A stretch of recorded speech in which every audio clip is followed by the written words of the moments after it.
Assalamu alaikum wa rahmatullahi wa barakatuh. Zayd bin Khalid al-Juhani radhiyallahu anh reported that Rasulullah sallallahu alayhi wasallam said, "Whoever gives iftar to one who is fasting will have a reward like his, without that detracting from the reward of the fasting person in the slightest."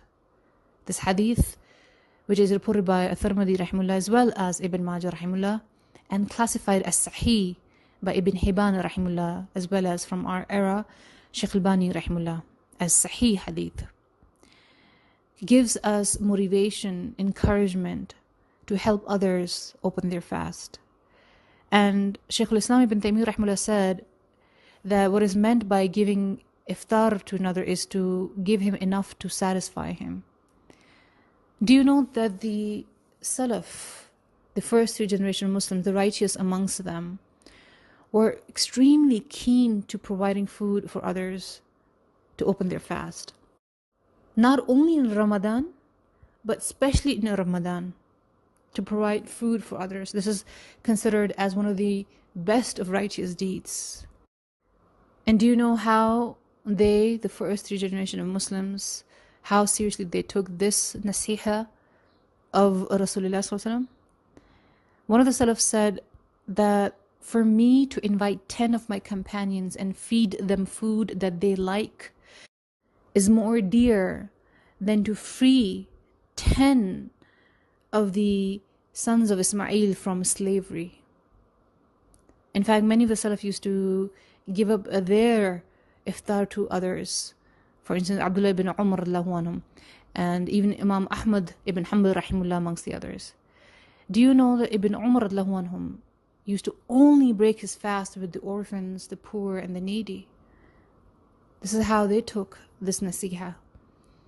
They were amongst the Salaf those who, while fasting, used to feed those who were not.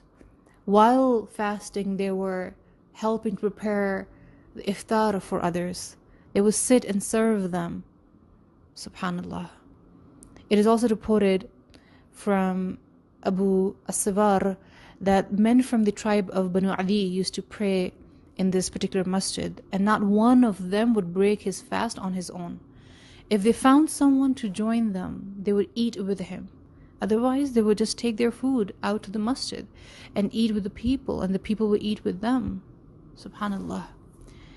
One of the great virtues of this act of ibadah, act of worship, of providing food, is that from it stems many other acts of worship, like creating love and friendship and softening the hearts of others who are given the food.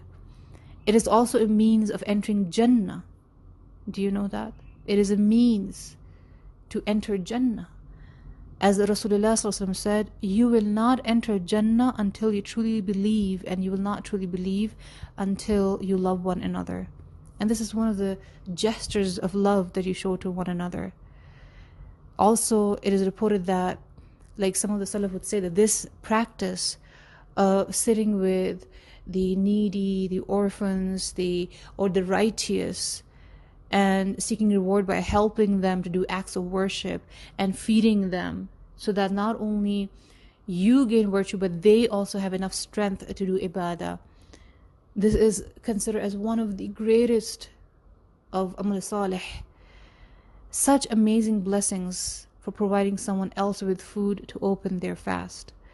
That Allah subhanahu wa ta'ala, out of His immense mercy and compassion and kindness, will give the same reward as the person who's fasting, without removing any of the virtue of the fast of the one who's fasting. But you will get also their reward. Yani, well, if you imagine, if in each of these days left of this month of Ramadan, which is slipping away so quick, half of it already gone, subhanallah, that if you want to multiply your good deeds, multiply the reward of your fast, especially to avoid this infamous dip, Ramadan dip in the midst of it, increase in generosity, increase in helping others, increase in serving others, feeding others, so that it multiplies and increases in your reward.